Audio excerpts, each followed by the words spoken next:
आम के बगीचे में ससुराल का रहन सहन। रामपुर गांव के किनारे एक छोटा सा घर था जिसके पीछे फैला हुआ था हरे भरे आमों का बगीचा। आम के बगीचे का मालिक हरिया अपने बगीचे से बहुत प्यार करता था, इसलिए वो आम के बगीचे में आम के पेड़ों की छांव में रहने लग गया। एक दोपहरी मौसम चूल्हे पर रोटी बनाते हुए और उस बगीचे में शकुंतला हरिया अपने पोते गुड्डू के साथ खेल रही थी। अरे दादाजी पकड़ो मुझे, पकड़ो। देख रहे हो ना अब ये हम दोनों को कितना दौड़ा रहा है अपने पीछे। चलिए इसे पकड़ लेते हैं।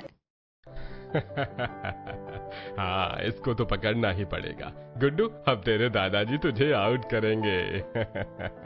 मुझे कोई नहीं पकड़ सकता, मुझे कोई नहीं पकड़ सकता। ये एक तो इस खुले बगीचे में खाना बनाकर इतनी गर्मी लगती है। गुड्डू भाग मत, धूल मिट्टी उड़ रही है, मैं खाना बना रही हूँ। माँ जी, पापा जी, आप तो इसके साथ ऐसे भाग भाग कर मत खेलो, खाना किसकिसा हो जाएगा और आप भी खाना खा लीजिए।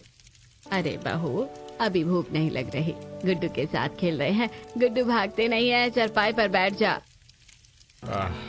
अरे मैं तो थक गया हूँ बहू, थोड़ी देर में खाना खाऊंगा, पहले पानी दे दो। लाइए पापा जी। तब बड़ी बहू आम के बगीचे में बनी रसोई से घड़े का अपनी सास ससुर को पानी देती है। आज आम के बगीचे में भी गर्मी लग रही है, बहुत धूप हो रही है। हाँ, गर्मी तो हो रही है, लेकिन तेरी रसोई आम के पेड़ के नीचे बनी है ना, छाव में। तुझे गर्मी क्यों लग रही है? माँ जी, ऐसे तो छाव है, लेकिन धूप जो तेज हो गई है उसे तो गर्मी बढ़ रही है ना। आम के बगीचे में भी इस बार तो कोई ठंडक नहीं है। माँ जी, हम घर के अंदर क्यों नहीं रहते हैं? अरे बहू, जब हमारा इतना बड़ा आम का बगीचा है और गर्मी है तो यहाँ रहने में क्या हर्ज है? बाकी समय तो ठंडा ही रहता है। नहीं माँ जी, थोड़ा बहुत ठंडा रहता है, लेकिन गंदगी कितनी होती है, चिपचिपा सा लगता है गर्मी में। अरे ऐसा कुछ नहीं होता बहू, हम भी तो रहते हैं, और तुम्हें ऐसा लग रहा है तो मुंह धो लो। चलो खाना भी लाओ। सास ससुर चारपाई पर हाथ पंखे से हवा करते हैं। इतने में बड़ी बहू खाने की थाली उनके सामने रख देती है और वहां खाना खाते हैं। तब गुड्डू खेल खेल में उनकी हवा करता है।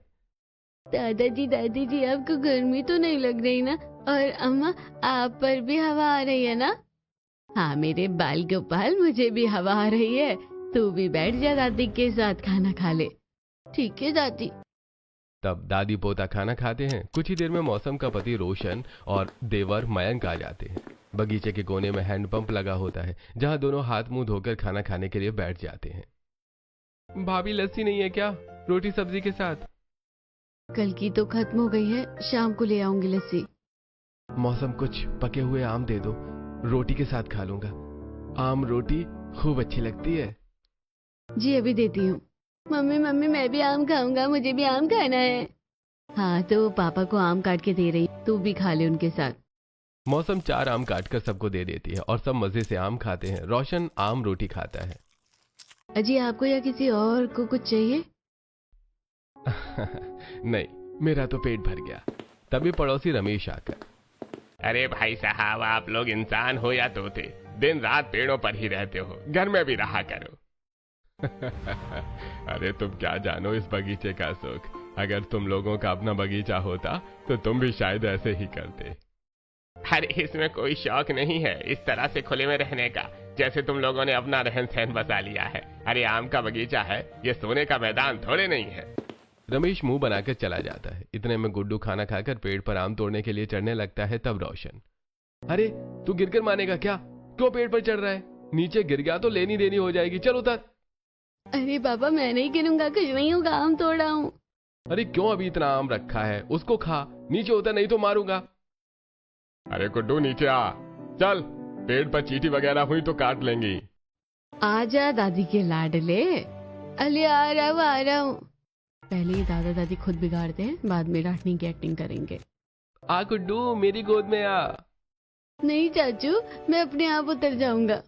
गुड्डू जैसे ही पेड़ से नीचे उतरता है तो थोड़ा पाँव में चोट लग जाती है और रोने लगता है। मम्मी, चोट लग गई, चोट लग गई। कितनी देर से तुझे सब समझा रहे हैं, लगता है तेरे कान के नीचे 2 सितार बजाने ही पड़ेंगे। बहू, अभी कुछ मत बोल मेरे आंखों के तारे को। तो फिर माँ जी, आप ही संभालो इसको। आप तो इसे डांटने भी नहीं देती है, कम से कम इतना कह दीजिए कि ये पढ़ाई कर ले। जब देखो हमेशा बगीचे में इधर उधर भागता रहता है। और क्या, मम्मी सही कह रही हैं भाभी, एकदम। चलो भाई और मैं अपने अपने काम पर जा रहे हैं। चल चुप हो जा और दोबारा पेड़ पर नहीं चढ़ना, समझा तू? हाँ पापा। फिर दोनों भाई अपनी अपनी दुकान पर लौट जाते हैं, जहाँ छोटा भाई मैंगो शेक की दुकान पर मैंगो शेक बेचता है। आइए आइए, ताजे ताजे आम का मैंगो जूस पी लीजिए, साथ में आइसक्रीम वाला मैंगो शेक भी ट्राई कीजिए। आइए आइए। अरे भाई साहब, आइसक्रीम वाला मैंगो शेक कौन सा है? जरा 50 रुपए वाला ग्लास लगा दो। पर भैया मुझे सिंपल मैंगो जूस दे दो, 20 रुपए का ग्लास। अभी देता हूँ। वैसे भैया ये ताजा आम का जूस है तो ना, कहीं आम खराब हो? अरे 2 साल से ज्यादा हो गया हमें आम का मैंगो शेक बेचते बेचते। हम अपने आम के बगीचे से ताजा आम लेकर आते हैं और तब मैंगो जूस बनाते हैं। अरे हाँ, ये बिल्कुल सच है। मयंक भैया ताजे फलों का रस से पिलाते हैं हमें, और उनके एक मैंगो शेक में भी डिफरेंट डिफरेंट फ्लेवर होता है। सच्ची भैया? तो इनका फेवरेट क्या है यहाँ का जो ज्यादा बिकता है? वही भैया का स्पेशल मैंगो जूस, जिसमें आम के कटे हुए टुकड़े होते हैं और आइसक्रीम डालकर देते हैं। इतने में मयंक दोनों को मैंगो शेक का एक एक गिलास दे देता है। अरे वाह, आपका नॉर्मल आम का जूस भी बहुत ज्यादा रिफ्रेशिंग है। हाँ भैया, ये लीजिए पैसे। वहीं बड़ा भाई बाजार में धूप के बीच आम बेच रहा था। ले लो ले लो ले लो, 80 रुपए किलो ताजे आम ले लो, 80 रुपए किलो आम ले लो। दशहरी आम 50 रुपए किलो, 50 रुपए किलो। जल्दी आ जाओ, पाओ ताजे आम खत्म हो तो खाली हाथ जाओगे, आ जाओ। अरे वाह, ये तो सचमुच में ताजा आम है और इनकी अलग ही खुशबू है। बेटा जरा 1 किलो ये और 1 किलो ये दूसरे वाले आम तोल दो। हाँ माँ जी, हमारे खुद के बगीचे के ताजे आम हैं, अच्छे तो होने ही है।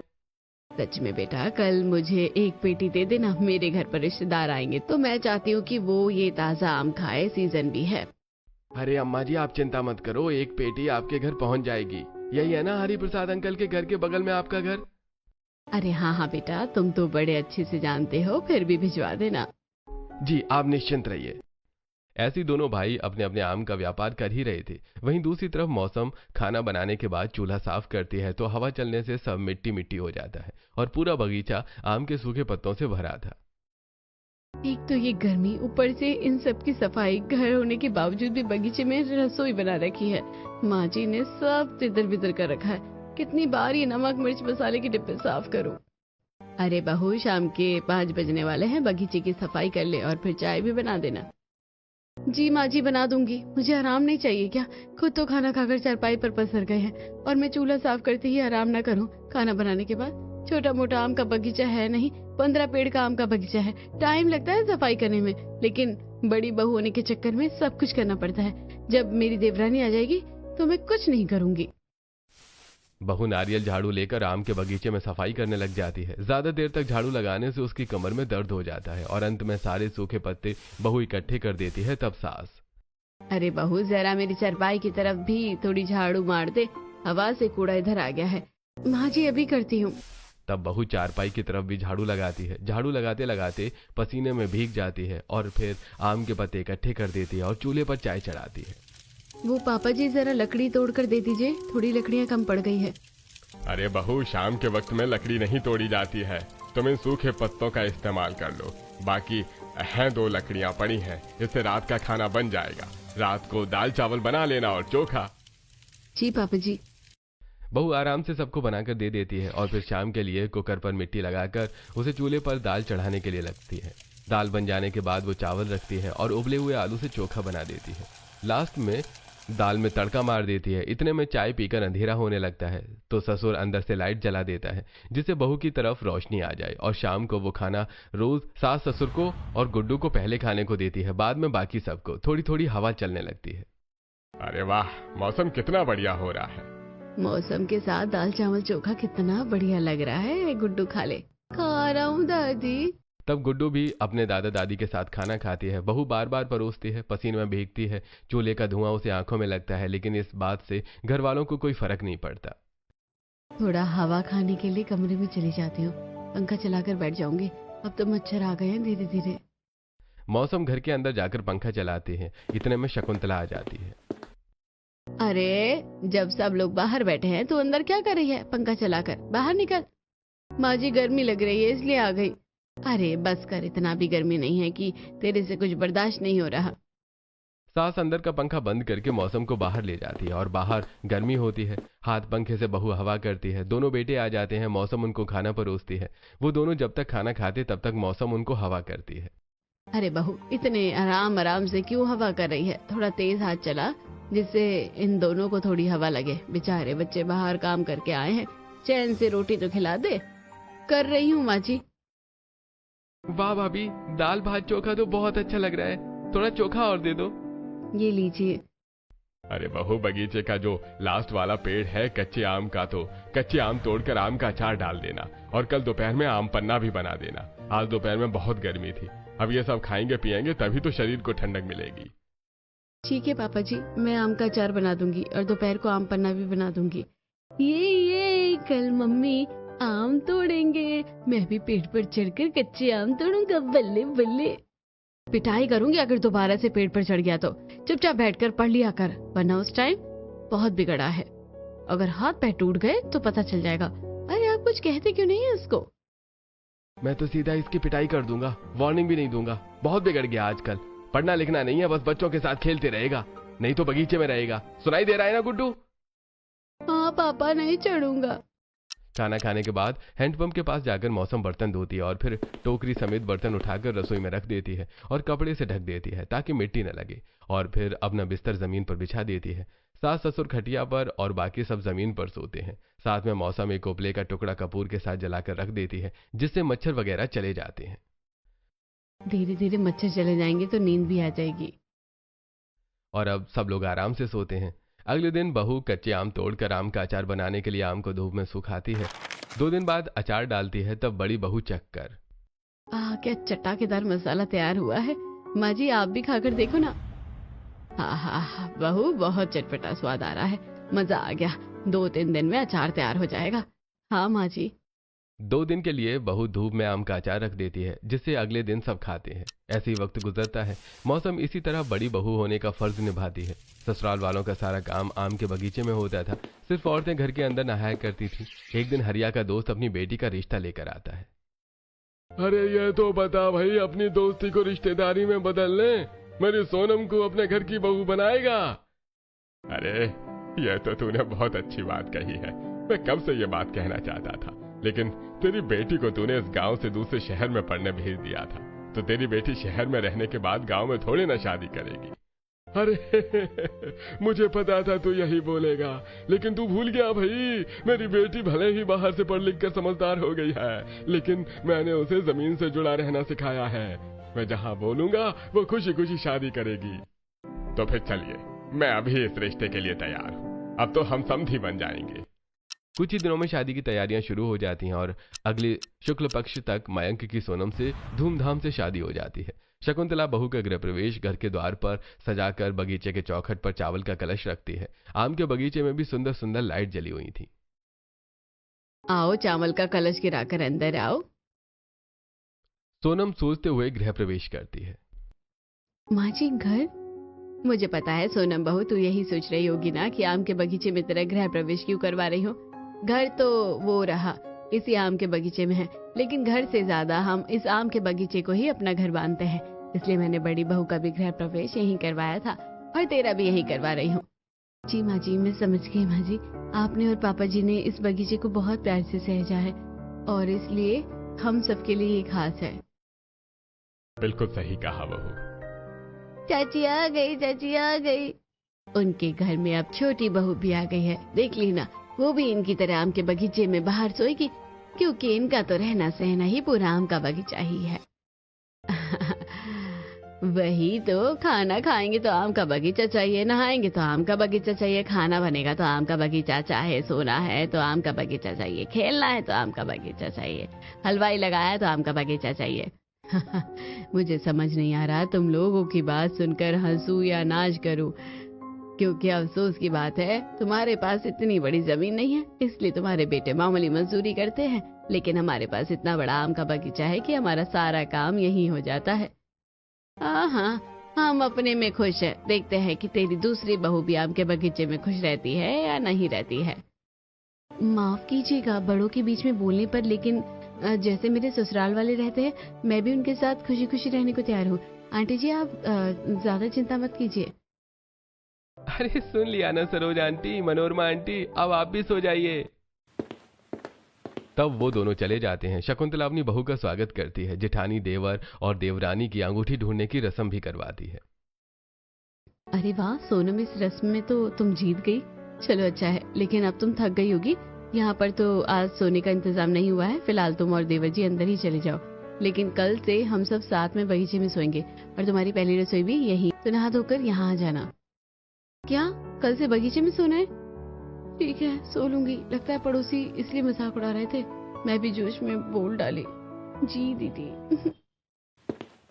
तब सोनम और मयंक सोने के लिए घर में चले जाते हैं, जहां फूल और आम के पत्तों से ही सजावट हो रखी थी। अंदर एक मामूली पंखा होता है। गांव के हिसाब से तो ये भी ठीक है। वो लोग कैसे बिना पंखे के घर के बाहर सो रहे हैं? मैं भी आज बहुत टाइम बाद यहाँ सो रहा हूँ, वरना मैं भी बाहर ही सबके साथ आम के बगीचे में सोता हूँ। चिंता मत करो, कल से हम भी वहीं होंगे। बाप रे, गर्मी नहीं लगती आपको? अरे नहीं, आदत है बचपन से बाहर सोने की। इस घर से ज्यादा आम का बगीचा घर लगता है। दोनों सो जाते हैं। अगले दिन बड़ी बहू पूरे आम के बगीचे में झाड़ू लगा रही होती है और छोटी बहू नहा धोकर तुलसी में जल चढ़ाकर सास ससुर के पैर छूती है। जीती रहो बहू, सदा सुहागन रहो। दूधो ना पूतो भलो। जा बहू, अब अच्छे से सूजी का हलवा बना दे और पूड़ी कचौड़ी ये सब भी बना देना। जी माँ जी। तब सोनम जेठानी से चूल्हा जलवाती और चाय पकौड़े बनाने के बाद हलवा, पूड़ी, कचौड़ी, आलू मटर की सब्जी बना देती है। अरे वाह, तेरे आम के बगीचे से आम की नहीं हलवा पूरी की खुशबू आ रही है। कौन बना रहा है? कौन बनाएगी? मेरी बहू ही बनाएगी। आइए आंटी जी, आप भी चाय पी लीजिए। अरे नहीं बहू, मुझे सुबह सुबह गर्मियों में चाय पीने की आदत नहीं है, तो अपने ससुराल वालों को दे दे। तब सास ससुर गुड्डू चारपाई पर चाय नाश्ता करते हैं और बाकी सब जमीन पर बिछी दड़ी पर बैठकर चाय नाश्ता करते हैं। दीदी आपके लिए कचौड़ी लेकर आऊं और भैया और मयंक जी के लिए भी नाश्ता लगा देती हूँ। हाँ बहू, सबके लिए नाश्ता लगा दो। सोनम सबको खाना परोस देती है। वैसे तुम भी अपनी जेठानी की तरह अच्छा खाना बनाती हो। शुक्रिया जेठ जी। हाँ बहू, खाना बहुत स्वादिष्ट बनाया है। इज योर बेस्ट, मम्मी चाची का खाना बेस्ट। जैसे गुड्डू खड़े होकर बोलता है, उसका नाड़ा ढीला हो जाता है और नाड़े को पकड़ के नाचने लगता है। ना ना ना ना ना रे ना रे ना, सड़े ना लोगी तो ऐस करोगे, जिंदगी के सारे मजे कैश करोगे। गुड्डू तुम तो बहुत मजाकिया हो। सभी लोग हंसने लगते हैं। दोनों के पति काम पर चले जाते हैं। दोनों बहू साथ मिलकर बर्तन साफ करके रखती हैं। तब हवा चलने से बगीचे के आम के पत्ते और गिर जाते हैं।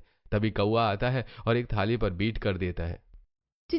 ये देखो दीदी, अच्छा हुआ जो आलू की सब्जी थाली से ढकी हुई थी, सब्जी बच गई, वरना कौवा तो इसे खराब कर देता।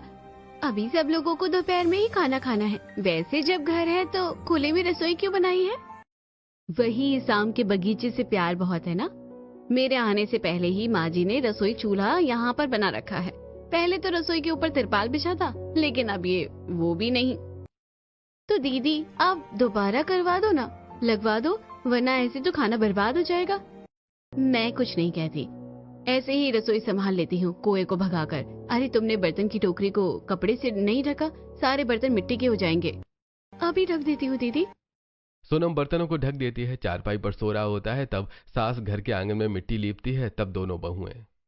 माँ जी, मैंने कल घर देखा था, घर तो बहुत सुंदर है, फिर भी हम सब लोग बाहर क्यों रहते हैं? घर में भी तो रह सकते हैं ना। बहू, तुम्हारा असली घर तो ये आम का बगीचा ही है। लगता है माँ जी पापा जी को ज्यादा ही आम के बगीचे से लगाव है। थोड़े दिनों बाद जब मई जून वाली गर्मी लगेगी तो आराम से अंदर ही सोने लगेंगे। आंगन सूखता है। तीनों सास बहू बैठकर आम के बगीचे में बात करने लगते हैं। इस टाइम पांव पर चींटी चढ़ने लगती है। सोनम घबरा जाती है। माँ जी, कितनी लाल लाल मोटी चींटियां हैं, इन्होंने तो काट लिया पाँव पर। यहाँ जमीन पर बैठना ठीक नहीं है। ओहो, यहाँ चींटी हो रही है। ऐसा कर बहू, उधर बैठ जाते हैं, साफ जगह है। सोनम चिंता मत करो, थोड़ी देर में ठीक हो जाएगा। ऐसे तो आम के बगीचों में चींटियां ही आती रहती है, कोई बड़ी बात नहीं है।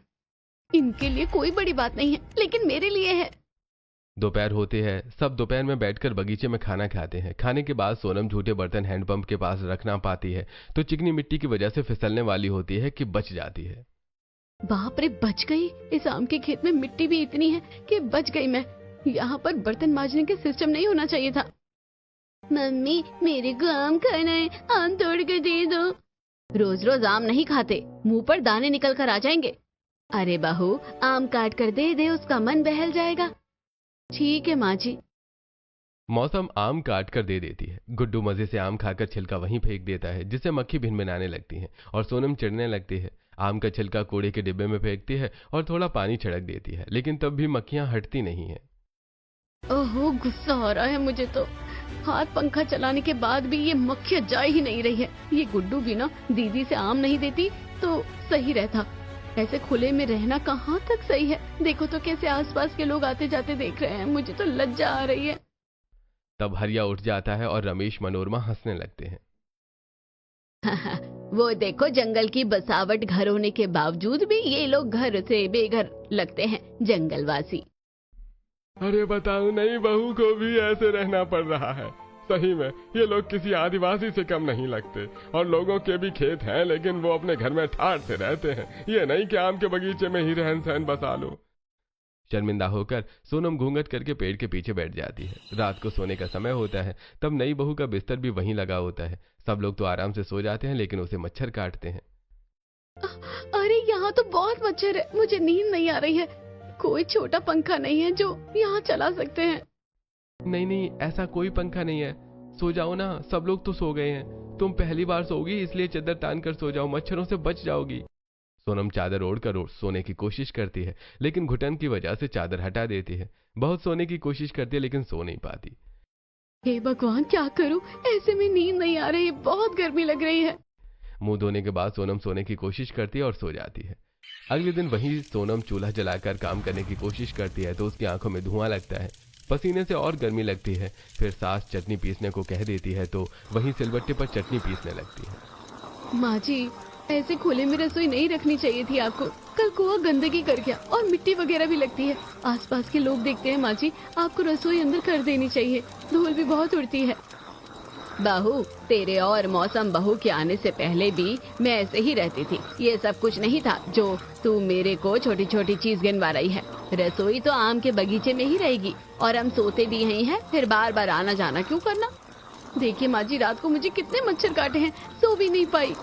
अरे कल उपला नहीं जलाया होगा, इसलिए तुझे मच्छर लगे। आज रात को आराम से सो जाना।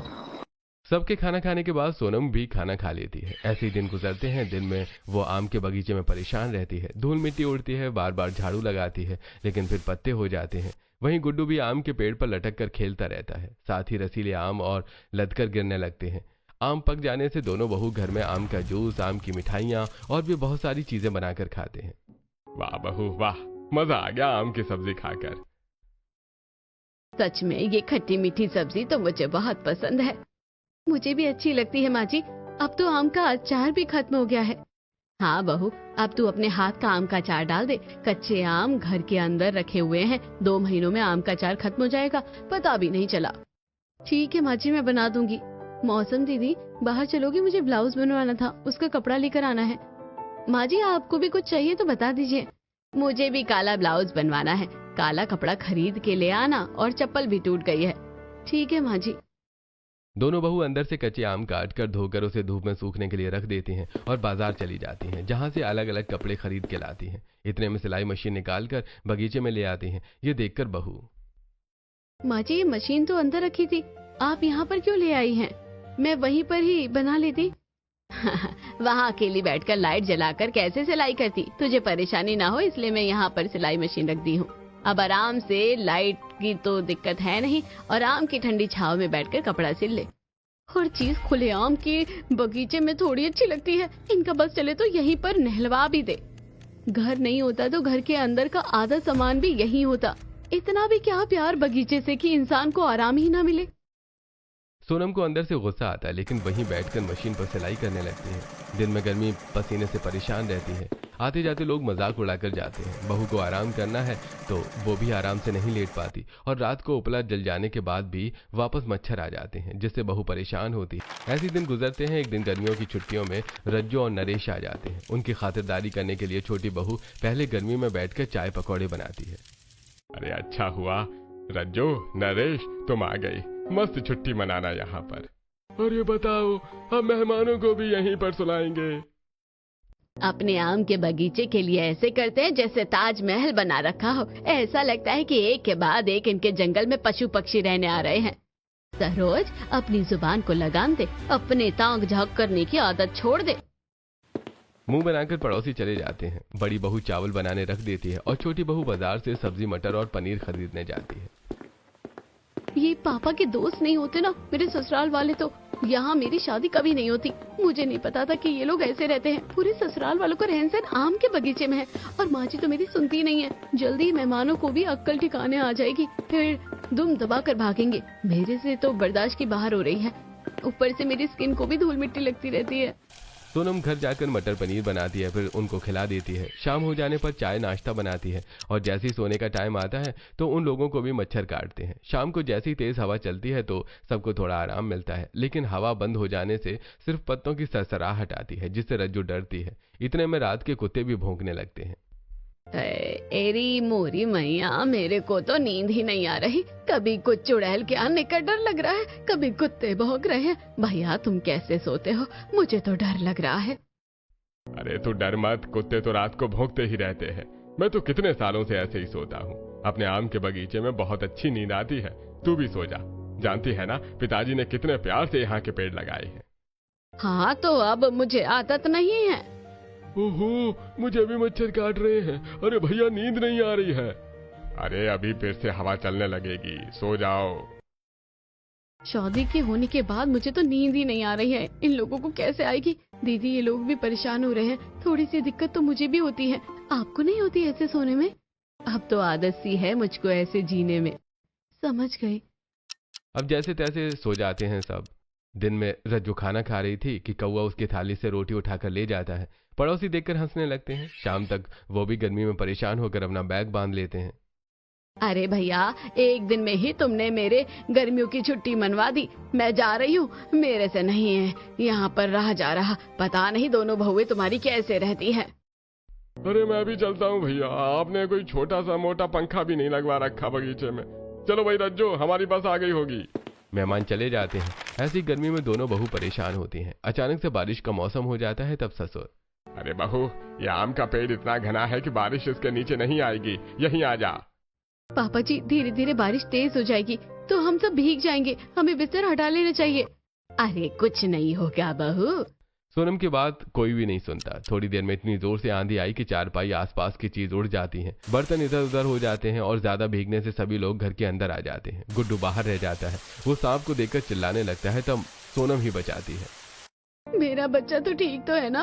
अगर सांप काट लेता तो क्या होता? देखा बाजी आपने, मैं अभी भी आपको बोल रही हूँ, आप सोने का इंतजाम कम से कम अंदर करवा लीजिए। ऐसे बाहर खुले में रहना ठीक नहीं है। आज सांप आया, कल बिच्छू आएगा और गुड्डू या हमें कुछ हो गया तो कौन जिम्मेदार होगा? हम खुद होंगे। सोनम तुम ज्यादा सोच रही हो। हाँ बहू, इतना मत सोच। तू कितना कुछ पहले भी, लेकिन आम का बगीचा हमारे लिए पेड़ नहीं, हमारा सौभाग्य है, हमारा घर है। इसकी हवा में सुकून है। इस बगीचे में नहीं हमें हर मुश्किल वक्त में संभाला है। तो इसे छोड़ने की बात करती है। जब हमारे पास कुछ नहीं था तब मेरे पिताजी ने इस आम के बगीचे को अपने हाथों से बनाया और इसी की वजह से आज हमारा व्यापार चल रहा है। हम घर में रोटी खा पा रहे हैं। हाँ सोनम, ये तो तुम्हें समझना पड़ेगा ना। ठीक है, समझ गए। लेकिन इसकी वजह से जो परेशानी हो रही है, चींटियां हर समय पैरों पर चढ़ जाती है, कभी कोई पक्षी ऊपर से गंदगी गिरा देता है, धूल मिट्टी खाने में जाता है, पसीने आते हैं, रात को मच्छर काटते हैं, आसपास की आवाजों की वजह से रात को नींद नहीं आती है और लोग मजाक उड़ाते हैं, वो अलग। सोचिए, हमें रात को सोते समय सांप काट जाए तो कौन होगा जिम्मेदार? ऐसा कुछ नहीं होता बहू, अभी मौसम की वजह से आ गया होगा। आखिर हमें अपने आम के बगीचों की रखवाली भी तो करनी है, वरना कोई भी यूं ही आम ले जाएंगे। पर माँ जी, बस अब कोई बहस नहीं होगी। सास के डांटने पर सोनम चुप हो जाती है, लेकिन अगले दिन हरिया की जगह जगह दाद और लाल निशान हो जाते हैं। ससुर की परेशानी देखकर सोनम जल्दी से डॉक्टर को बुलाती है और वो चेकअप करके बताते हैं। देखिए, आपको एलर्जी हो रही है। धूल, कीड़े, गर्मी और खुले में रहने से आपकी तबीयत बिगड़ रही है। सही से ठीक नहीं कराया तो और बढ़ जाएगा। ये क्रीम और दवाइयाँ हैं। देखा पापा जी आपने? क्या ये बगीचा मेरी तबीयत खराब कर रहा है? पापा जी, बगीचा हमारा सहारा है, लेकिन घर भी तो हमारा ही है। वहाँ रहकर भी हम इसे प्यार कर सकते हैं। पर बहू, इस बगीचे ने हमें मुश्किल वक्त में संभाला है। माँ जी, इसलिए तो इसे और सम्मान देना चाहिए, रहने की जगह नहीं सहेजने की जगह बनाइए। बिल्कुल सही कहा सोनम ने। दिन में हम अपने बगीचे के साथ जुड़े रह सकते हैं और रात को घर में सो सकते हैं। ठीक है, अब से हम घर में रहेंगे और बगीचे में सिर्फ बैठने, घूमने और आम खाने आएंगे। इस तरह पहली बार पूरा परिवार घर के अंदर चैन से सोता है, जहां ठंडी हवा, साफ बिस्तर होता है और आम के बगीचे के बाहर सुरक्षित बाउंड्री बना दी जाती है। साथ ही निगरानी के लिए सोनम कैमरे लगवा देता है, जिससे अब वो लोग बिना चिंता किए अपने आम के बगीचे में आम खाकर खुश रहते हैं। दोस्तों, क्या आप भी आम के बगीचे में इसी तरह सोना चाहते हैं? कमेंट करके हमें जरूर बताइए।